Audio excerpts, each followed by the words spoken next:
The wolf came every night she kept her fire. That is the fact you need to carry from the beginning.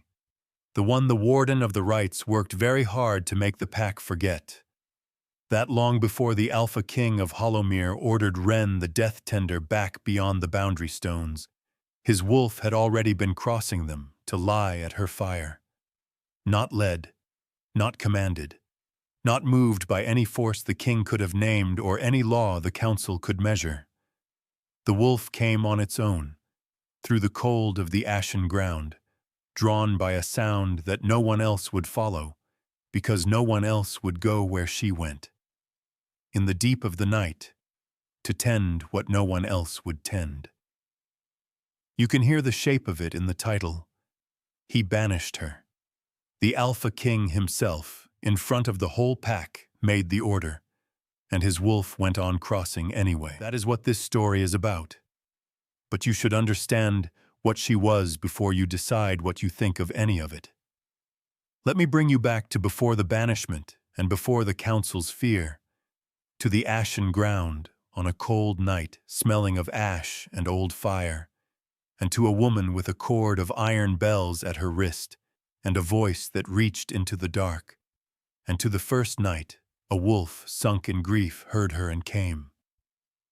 Stay close.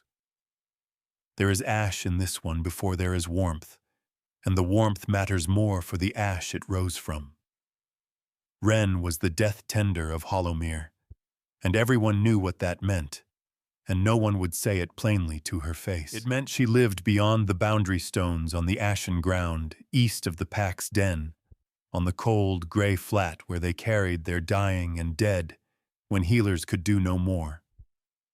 She was the one who came, always she who came, when a pack member reached the end of what the living could hold. She sat with them through the crossing, sang what needed to be sung, and prepared them for the pyre with a knowledge learned from her mother and her mother's mother before her. The pack did not fear her. She had understood that distinction early. They avoided the nearness of death, and she was always near it, and so they avoided the nearness of her. Not cruelty, instinct. The way you do not dislike the rain, you simply prefer to be inside. The vigil-bells were the thing the pack talked about when they talked about her, which was seldom. She wore them on a cord at her wrist, 7 small iron bells.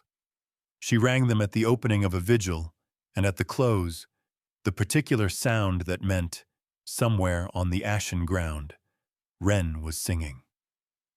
The pack had asked her, politely, at the careful angle they used for asking her anything, to leave the bells on the eastern peg when her work brought her inside the stones. She hung them at the gate, did whatever business had brought her in, and went back to the Ashen Ground and put them on again. Old Soren was the only one who came to her regularly, the pack's fire tender, half-deaf from birth, and therefore less troubled than most by certain sounds. He brought a covered pot on cold evenings and stayed long enough to drink his own cup. When she had once asked him directly why he kept coming, he looked at her from under white eyebrows and said, "Someone ought to count the lamp of a good fire." She had not known what to do with that. She had let him keep coming. Mourned was one of the old ones of Hollowmere, elder of the South Hearth, a big quiet wolf who had laughed readily his whole life and was dying of a chest ailment the healers could not name. He lasted 3 more weeks after they sent for Wren, longer than anyone expected. Mourned's own doing, not hers. What she could do was keep his fire, sit with him through it, and sing. The vigil-song was not a hymn or a prayer. It was a keening, long, unworded phrases moving through the low range of a voice that is not performing, a sound that followed the breath of the dying and rose and fell with it, unhurried, as though it had nowhere else to be. She sang it for Mourned on the first night, and he looked at her with the expression she had seen on dying faces before. Not peace exactly, but a settling, the look of something set down that had always been too heavy to carry alone. "Nobody sings for the dying anymore," he said. "Not since my grandmother's time." "I do," said Wren. "I know. That's why I asked for you." She sang for him through 6 nights, and on the 7th the wolf came. She did not hear it arrive. The Ashen Ground had its own sounds: the fire, the low wind, the distant bark from deep inside the stones. And she was deep in the vigil-song, leaned close to mourned because he had grown hard of hearing. She did not hear it until old Soren, who had come to bank the fire against a hard frost, stepped back from the kindling and went very still, looking past her toward the boundary stones. She turned. The wolf was large in the way of a thing that has been large a long time and carries it without effort. The Alpha King's wolf, deep and dark, built for territory and the long work of holding it. She had heard it described: the size of it, the age of it, the fact that it had not been right in 2 years, since Ysolde died, and the grief took it somewhere the pack could not follow. It stood at the edge of the firelight looking at her. Not at mourned, not at Soren. At her. She understood she should be afraid. The wolf had savaged a handler 6 weeks back. A grief-taken wolf that size, sunk that deep in silence. She knew the signs. She was not afraid. It was not threatening. It was looking at her the way the dying sometimes looked. Not with hunger or despair, but with the specific look of a creature that has been locked in one state for a very long time and has just encountered the possibility of another. She went on singing. The vigil song does not stop for interruptions. The wolf crossed the cold flat toward her step by unhurried step until it reached the edge of the fire and stopped. Then, without ceremony, it lay down. Not at mourned's feet, at hers. Its great head lowered between its forepaws.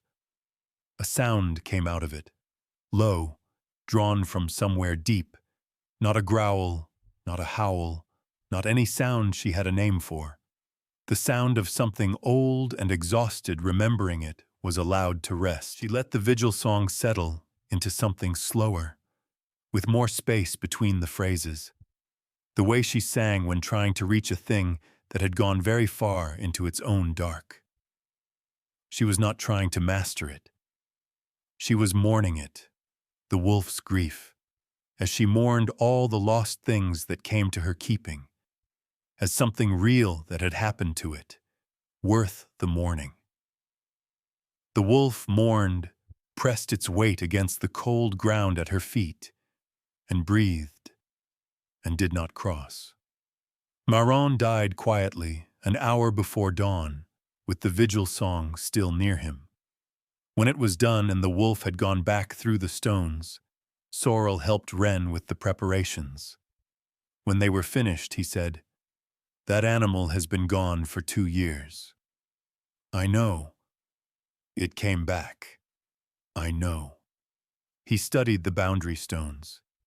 "Does the king know what his wolf can hear?" Wren considered it. "I don't know what the king knows," she said. She did not know then. She would learn over the weeks that followed that the king knew far more than she expected and had understood far less than he should have, and these 2 things were not contradictory at all. The Alpha King of Hollowmere learned of it the next morning from evidence after the fact. The wolf's tracks in the ash east of the boundary stones, its sleeping place still warm at first light, and its mood changed overnight. From the grinding, silent weight he had stopped even noticing was grief, into something with the quality of a thing that had been somewhere and come back. He stood with his hand on the warmed stone a long time, then went to find old Soren. Soren looked at him a moment and said, in the unhurried voice of a man too long around the dying to feel urgency from the living, The death tender's name is Wren. She's kept the Ashen Ground since she was 17. She was singing last night when your wolf arrived, and it lay at her feet until an hour before dawn. Your wolf has not lain down of its own accord in 2 years. Thought you should know. Since Ysolde's death, Soren had given himself so entirely to the crown that little was left of him below its waterline. Still a fair, steady Alpha King, but one who ran the territory on duty alone, a cold fuel and a reliable one, while his wolf sat in the dark and would not look at anything. Then his wolf lay down at a death tender's fire, and the next evening the king walked to the eastern gate and found it unbarred. He had unbarred it himself. He would not know this fully until later, until a night when the truth was wrenched from him. He had told himself it was for the pack's convenience. His wolf wanted her song to have a way in. That was the first gesture. The second, he stopped sending handlers to walk her back to the boundary stones. He came himself. She accepted this with the composure of a woman who has learned not to question small mercies. He said very little on these walks, but he listened and learned more about what she did than in all the years she had kept the Ashen Ground without anyone asking. "What do you sing?" he asked her once. "Whatever they need," she said. The song follows the breath. Several paces of silence. What does it do? He chose the words carefully. Not from uncertainty, she knew the answer, but because he was a man who would hold what she said, and she wanted to give him something worth holding. It gives the dying somewhere to be while they are still here, a sound to follow that isn't their own breath slowing. What makes the crossing hard is not the crossing itself. It is being unwitnessed, going before anyone noticed you were going. He did not fill the silence after that. Neither did she. They walked to the boundary stones and she crossed them, and the next evening the lamp at the eastern gate was lit. Third gesture. A small iron lamp kept filled and burning at the boundary stones.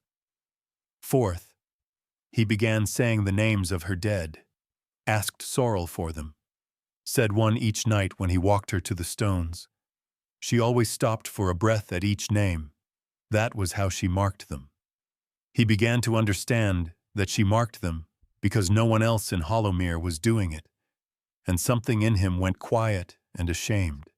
Fifth, when a large pack member died, Soren came in the middle of the night to carry the weight of him down to the Ashen Ground so that her hands would be free for their work.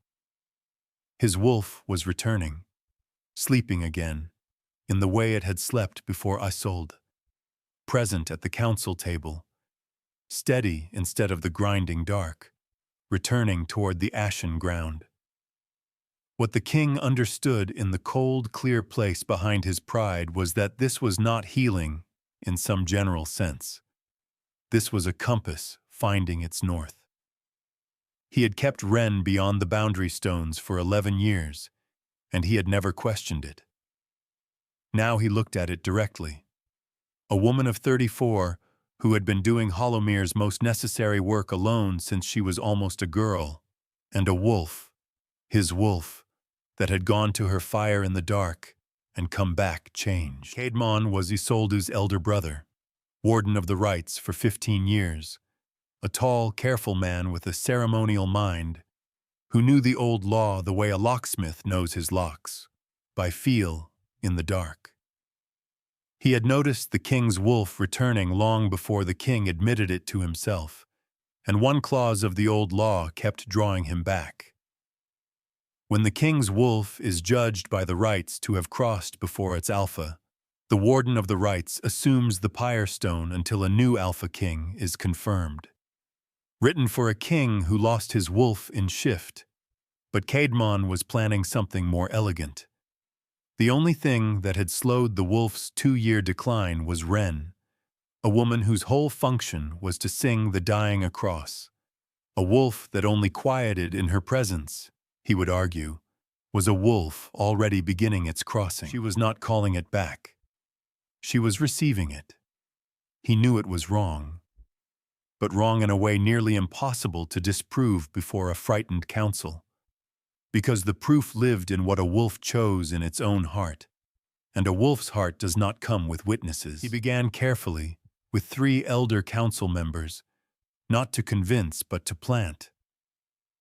"The king's wolf seeks the death tender," he said, in the patient ceremonial voice.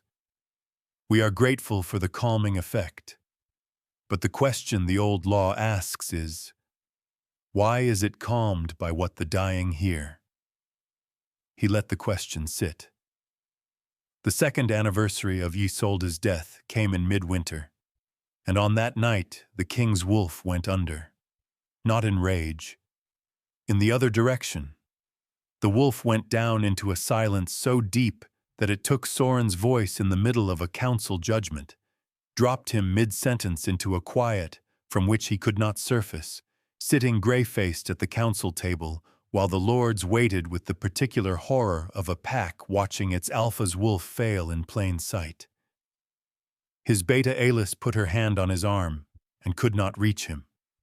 The wolf would not be touched, not threatening, but gone, sunk past where any handler's hands could follow. By midnight, they had moved him to the sleeping room.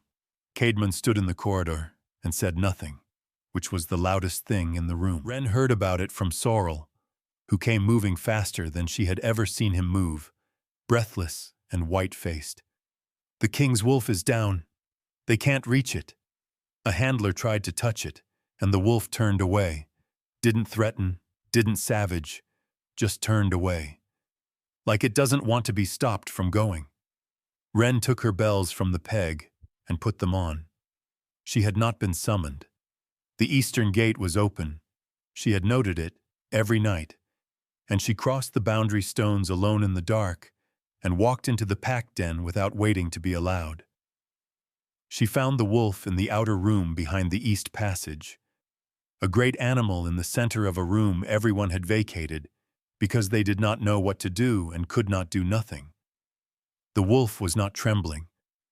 It had gone past the place where anything the living offered could reach it, sitting in its own dark the way a stone sits in its own cold patient, already a little more absent than present. Wren looked at it. Then she knelt on the cold floor and began to sing, not the vigil song for a dying man, something the same, aimed differently.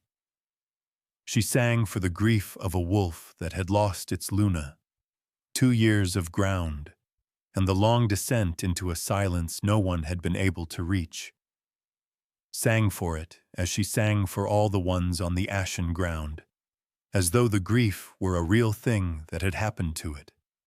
Not a weakness to be corrected, not a madness to be calmed, but something real and worth the grieving over.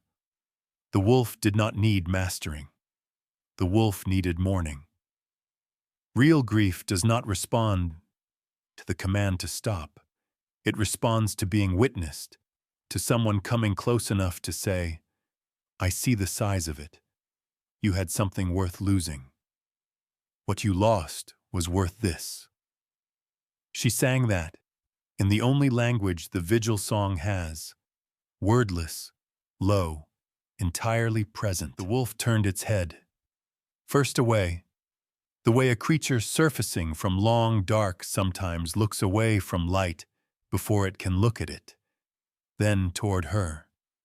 A sound came out of it, low and deep, not a growl, not a howl, the sound of something recognizing itself in an unexpected mirror. It pressed close to her, its enormous head coming down to rest against her knee, its whole body stilled, not exhaustion, but the stilling of choice. Its breathing slowed, and she went on singing, and it did not cross. She did not know how long she had been there when the light changed. She looked up. Soren stood in the doorway, holding a lamp and wearing the expression of a man looking at the thing he has been refusing to look at for as long as his pride could hold the refusal. He did not speak. She did not stop singing. The wolf's head moved slowly toward the sound of its alpha breathing at the door, acknowledging him, the way you acknowledge someone you trust. In a moment you are not yet ready to share, and then settled again against her knee and breathed. After a long time, Soren sat down on the cold floor across the room and watched his wolf rest, and said nothing, and she did not make him.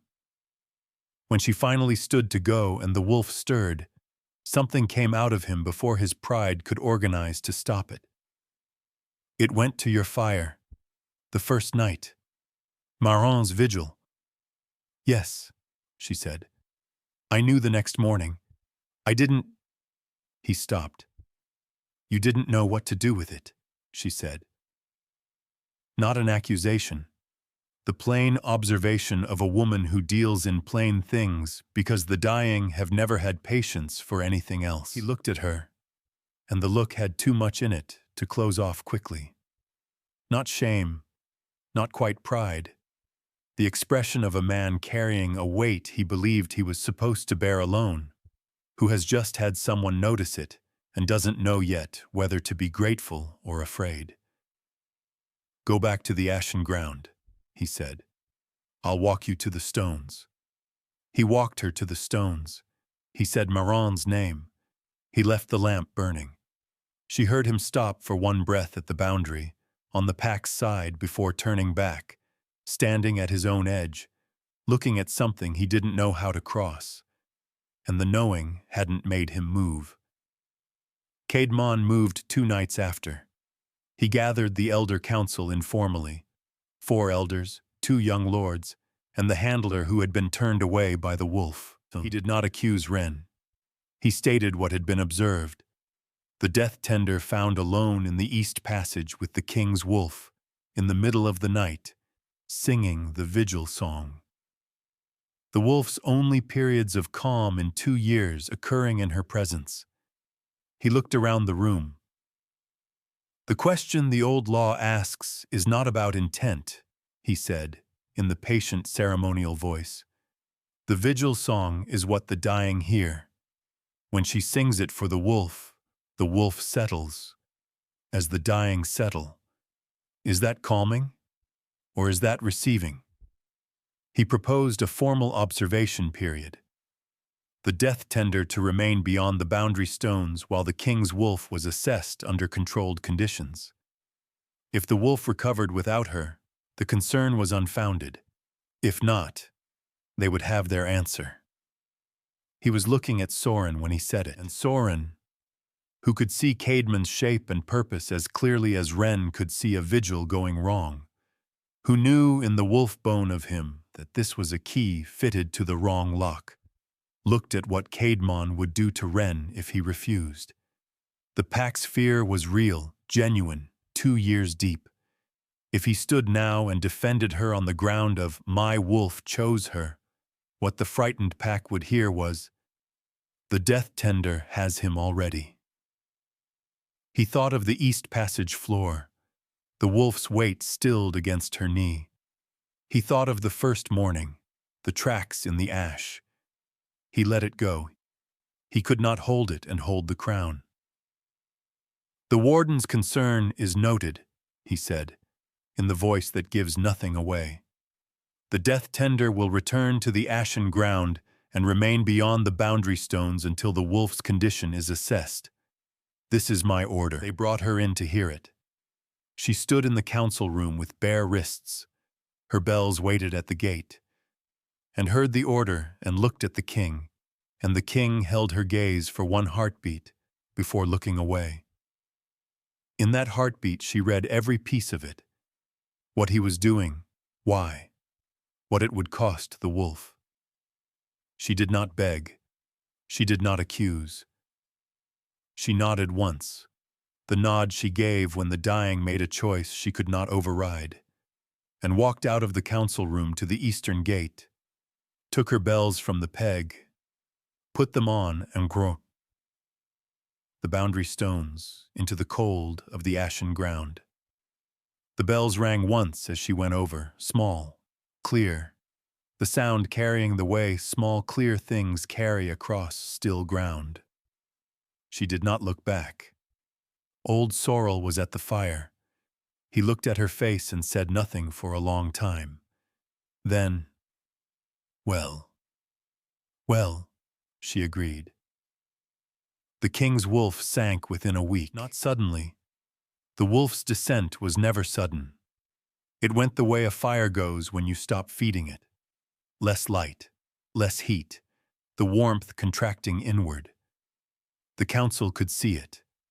Soren could feel it in the gray hours, the wolf going heavier inside him. The familiar terrible weight returned. Caedmon watched with the patience of a man whose plan is proceeding correctly. With the death tender beyond the stones and the wolf sinking, the old law's question seemed to answer itself, and a frightened council would rather have a terrible clear answer than no answer at all. Sorrel came to the Ashen Ground on the 5th evening and told Wren what he had seen hardening in the council's faces. She sat with it a long time. "He has it backwards," she said at last. "A wolf that is crossing withdraws. It moves away from everything that asks it to stay. It does not cross cold ground to a fire it has chosen." "Then go say it," Sorrel said. "I haven't been summoned. Go say it anyway." He said it in the voice of a man who has tended fires long enough to know when one is dying for want of air. She looked at the boundary stones in the dark, at the lamp burning at the eastern gate, still burning, by whose hand she did not know.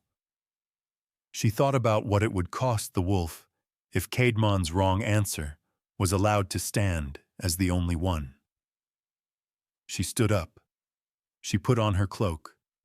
She crossed the boundary stones by the lamp's light, with her bells on her wrist, without waiting to be asked. She came into the council hall at the 9th hour, when the formal session was already underway. The doors opened, and she walked through, and the room went quiet in the way a room goes quiet when something has happened that was not planned for. She was a small woman in dark clothes with iron bells at her wrist, and she had crossed the boundary stones without being summoned, the oldest broken law in the Pack's book, and she walked to the center of the council circle and stood in it and looked at Caedmon. "I would like to speak," she said. Caedmon assessed her with the look of a man recalibrating in real time. "The death tender is beyond the boundary stones by order of the Alpha King," he said, in the ceremonial voice. "This is a violation." "Yes," she said. "I am aware." She looked at Soren, who had not moved. "I am also aware that the wolf is sinking. I believe I know why. I believe the council has the right to hear it before any declaration is made." Soren looked at her. His wolf. She could feel it, the way she always felt the going under or the turning back in a room, turned toward her voice, all the way down in the dark where it had been sliding, and a sound came out of his chest, low and almost inaudible, involuntary in the way of things that are no longer being controlled. Caedmon began to speak. Sorrel, who had followed her in and was standing at the edge of the circle with the immovability of a man who has decided to be counted, spoke over him. "I'll say what I came to say first, Warden, if it's all the same to you." He said what he had seen on the Ashen Ground that first night. The way the wolf moved when it went out to her fire, and the way it moved when it came back to its king, and the difference between those two ways of moving. What you learn after a long life of watching things go toward death and things come away from it, he said, is that the two directions do not look alike. He had never in 40 years confused them, and he was not confused now. Then he stepped back and looked at Wren. "A wolf that is crossing," she said, in the plain voice of the Ashen Ground, "moves away from the living, away from touch, away from sound, away from everything that reminds it of the cost of staying. I have sat with enough dying to know that direction, and I have never seen it look like a wolf crossing cold ground to a fire it has chosen. What came to my fire was a wolf moving toward something. It pressed close. It breathed. It went back through the stones by its own choosing, because there was something on both sides worth having. She looked at the council, at the elder faces, some frightened, some beginning to test the fear for whether it was justified. The warden says a wolf calmed by the vigil-song is a wolf being received. I say the opposite is true. The vigil-song is not a sending song. It is a hearing song. It does not tell the dying that the time has come. It tells them that their going has been witnessed, that someone is close enough to see it, and near enough to grieve it, and willing to name it as something worth grieving. The wolf does not hear the vigil song and think, "Now I may go." The wolf hears it and thinks, "I have been heard. What I carry is real. Someone came close enough to sit with it. And a thing that has been truly heard does not need to go anywhere. It has arrived." The hall held its breath. "If I have been shepherding the king's wolf to the pyre," she said, and she looked at Caedmon directly, with the level gaze of a woman who has looked at harder things than political ambition and not looked away. "Then prove it. Give me back to the wolf and let me sing, and if the wolf crosses at the sound of my voice, the warden is right. But if the wolf comes back at the sound of my voice, then you will know what my work has always been, and what it has never been." She looked at Soren. After a very long moment, the Alpha King said, "Sing." She rang the bells. Once and then twice the opening of the vigil. The sound of them in the pack hall was unlike anything she had heard them do in the cold of the Ashen Ground. They rang differently in stone walls, differently with 40 wolves in a room. The sound carrying through wood and wool and held breath and reaching, in the way a sound reaches when it finally finds the thing it was made to find. Then she sang. The wolf came up from the dark, not instantly, not dramatically, the way the wolf had always come back to her, in the way of a thing remembering it is allowed. First, the low sound from Soren's chest, involuntary, that could not have been stopped. Then a pressure change in the room that every wolf there felt at once, a collective easing of something drawn very tight for a very long time. Then the wolf rising in Soren's eyes, changing them the way a fire changes the color of a room. The light first, then the warmth behind it. The wolf pressed close to the sound of her mouth, not in animal form, in the deepest animal part of him, the part that is always wolf whether the body is shifted or not. It pressed close and stilled and lowered itself toward her voice, and it breathed, and it did not cross. A pack knows its alpha's wolf the way it knows weather. Every wolf in the hall felt the return, the way you feel a fire go from nearly out to banked and safe. And the feeling was so immediate that 2 of the elder council members let out an involuntary breath that was very nearly a sound. Caedmon stood in the council circle and watched his argument unmake itself. The wolf was back. Not the wolf of the king's prime. That wolf was gone and something had replaced it that was both less and something different from less. But back, present, alive in a way it had not been in 2 years. "The wolf is not crossing," said an elder softly. To himself, to the room, to the plain fact of it. He looked at his hands. He looked at Caedmon. "It's not crossing." Caedmon looked at the council, at the faces, which had shifted in the way of faces that have been following one current and have felt it change direction. And he did the calculation of a man who understands when a position has become untenable.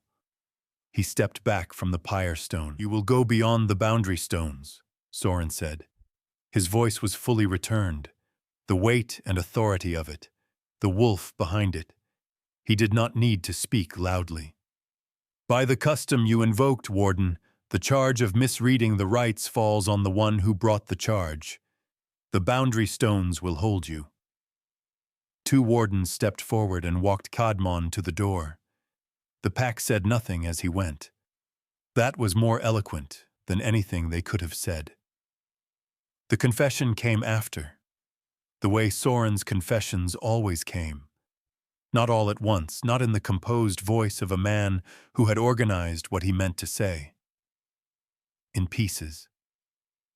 Under the weight of everything that had just resolved, in a room that had cleared itself down to him and her and old Sorrel, tactfully finding something to tend elsewhere. He crossed the council circle and stood in front of her, and the wolf was right at the surface of him, looking at her the way it had been looking at her. He now admitted, "Since the first vigil night, I left the gate open," he said. The words came out careful, pressurized, the way words come when you have been keeping them in too long. "I told myself it was for the pack's convenience. I knew what I was doing. My wolf wanted your song to have a way in, and I gave it one and told myself a different story." He stopped, started again. "The night in the East Passage, I saw my wolf at rest for the first time in 2 years, and I knew what that was, and I stood in the doorway and didn't say it." "You said one thing," she said. "You said Marron's vigil came out before I could stop it." He shook his head. "I have been carrying this since the first morning. The tracks in the ash. The change in the wolf, I knew." He looked at her, and the look had no pride left in it. Only the thing that had been under the pride the whole time, which was considerably older and more real. "I was ashamed to need the death tender to feel my own wolf alive. That is the exact truth of it. My wolf would not leave your fire, and I could not find a way to say that out loud, because a king's wolf choosing the one who tends the dead. I could not hold that and hold the crown at the same time." She waited. "I sent you back to save you from Caedmon's charge. That is true, but I could have found another way to save you, and I did not look very hard for it, because some part of me was grateful to have an order I could give that put you safely beyond the line between my wolf's choice and my having to name it. I spent my wolf's recovery postponing the moment I would have to be honest about what the recovery was." He pressed his hands flat against his thighs. "I put my wolf back in the dark to avoid saying what I already knew." She looked at him for a long moment, not to make him wait, to give what she was about to say the weight it deserved. "Then pay what you owe, not to me, to the pack." He waited. "The pack has kept its death tender beyond the stones for 3 generations, because no one has asked what that costs them, what it means for a pack to be afraid of mourning, to send the grief to the edge of everything they call their own, and pretend it stays there." She held his gaze steady. "You are the only person with the authority to change it." That was the truest thing she had ever said to him, and it moved through him the way truth moves when it finds the exact shape of the space it was made for. He changed the law at the pyre stone. He had Sorrel witness it, and the 2 elders who had stayed longest and would be the most credible to their peers. He said it plainly, in the language the rites required. The death tender of Hollowmere would sit in the council circle, not beyond the boundary stones. The one who tended the dead would be counted among the living. 3 generations of death tenders who had crossed the Ashen Ground alone, for this pack, without being counted. They were counted from this night. because a pack that sends its grief to the edge of everything it calls its own has decided grief can be left out there, and grief cannot be left out there. The dying go harder when they go unwitnessed, and the living do not heal when they cannot hear their own mourning. He gave her the right to name what Hollowmere owed its dead, outright, as the Warden of the Ashen Ground, a title made in that moment from the old rites because the moment required it, because the right had always belonged to the office, and the office had never had a name that carried any weight inside the stones. Then he set down the doctrine that a wolf must be mastered alone, said it by name, in the Warden's hearing and the pack's hearing. A wolf is not mastered alone. A wolf is held by being heard. The Alpha King of Hollowmere learned this from the one who tends the dead, and it is true, and the pack will learn it now, because the Alpha King is done arguing with what his wolf knew first. Then he knelt. He went down onto the cold floor of his own pack hall at the old pyre stone, in front of Soren and the elders, and the open door through which the rest of Hollowmere had quietly gathered, because a pack has a sense for the moments that will be told again, and they had come to witness this one without being summoned. The Alpha King of Hollowmere on his knees, and he was wrecked enough from 2 years of dark and the night's reckoning that it was no performance, that the pack watching him saw their king fully spent and fully present at the same time, and the hall did not breathe. He looked up at her from the floor. "Wren," he said, "will you be Luna of Hollowmere?" Not a command, not a ceremony, a question given with both hands open. She was quiet for a moment, the quiet she held over the dying, not from uncertainty, but from giving a real thing the weight it deserved. "Yes," she said. The vigil bells rang in the pack hall that night for the first time. He took them from her wrist with careful hands and carried them to the high beam above the hall's central fire and hung them there. 7 small iron bells on their old cord, ringing when the warmth of the fire pushed the air. She stood in the hall and listened to the sound of them in stone walls, with 40 wolves around her and the fire below them, and it was entirely different from the sound of them on the cold, ashen ground. Not louder, not brighter, different in the way the same voice is different when it is no longer speaking to itself. The pack held still when the bells began. There is a particular hush that takes a pack when it meets a moment it has never met before, not made of words or movement, but of the full-body stillness of creatures all turning toward one thing at once. That was the silence of Hollowmere hearing. The vigil bells ring inside the stones, not on the ashen ground. Inside. The sound of grief given a home, the sound of the thing they had been afraid of turned into the sound of being mourned, and therefore worth the mourning, ringing in the rafters above their own fire. Then someone moved, then someone else.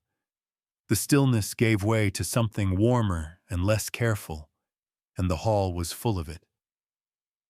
Old Soren looked at her from across the fire. She looked back. He nodded once, the brief nod of a man for whom the seeing is sufficient, and she nodded back, and it was enough. Nothing was fixed all at once.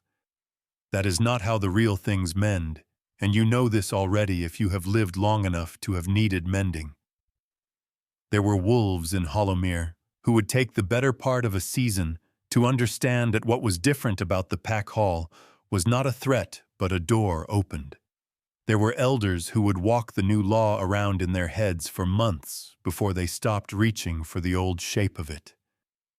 The pack would learn the way packs always learn, slowly, collectively, and in the end, with a conviction more durable than any instruction could have built. The king's wolf would carry the cost of 2 years of dark the way real losses are always carried. Not healed away, but incorporated, made part of the shape of a thing that survived something. There would be nights when the wolf went quiet.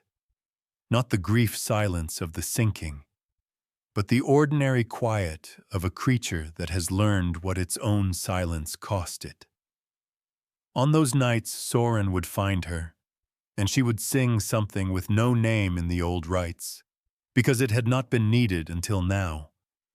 The sound of two things that have come back to each other from the dark and are content, simply, to be in the same room. She stayed. That seems simple, and I want you to understand the weight of it. She had lived on the Ashen Ground for 17 years, beyond the stones, needed the way a tool is needed, taken up when required, set down when finished. She had made of that a life with its own meaning, its own particular warmth of lamp and ash, and old sorrel's soup on cold evenings. She was not staying because the old life had been insufficient. She was staying because what was being offered was something she had not let herself want for a very long time. And she was old enough to know that the things you stop yourself from wanting do not go away. They only go underground. And when the ground opens and the thing is right there, it is permitted to be glad. She was glad. Belonging. That is the word for it. The oldest particular fiber in the body of a pack. The knowledge that there is a place where you are known, and a door that stands open for you specifically, and people who will not look through you because you are doing the work no one else will do, but because the work you do is the most necessary work there is, and they have finally learned to say so. The one who tended what no one else would touch was the most needed. The bells told you. The wolf told you first. The wolf always knows first, and it says so in the only language it has. It goes across cold ground in the dark to the fire it has chosen, and it presses close to the sound that reaches it, and it stays. Come away from the pyre stone now. The bells are ringing inside the hall, and there is warmth where the ash was, and somewhere the pack is learning to run with its full weight on the ground it used to avoid. There will be another story worth the telling. There always is. The wolf had her name in it long before the man would speak it. What it recognized was the sound that had walked straight into the place his silence kept, and that is why it went out over the cold ground for her, again and again.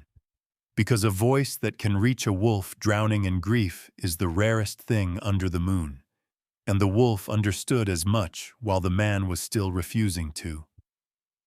That is the shape of it. If you have been listening, you already know it is the shape of more loves than it has any right to be. The thing that knows is always faster than the thing that admits the knowing. And it is always the knowing, in the end, that saves you. Run with the pack. There is warmth ahead, and the wolf knew the way before any of us did.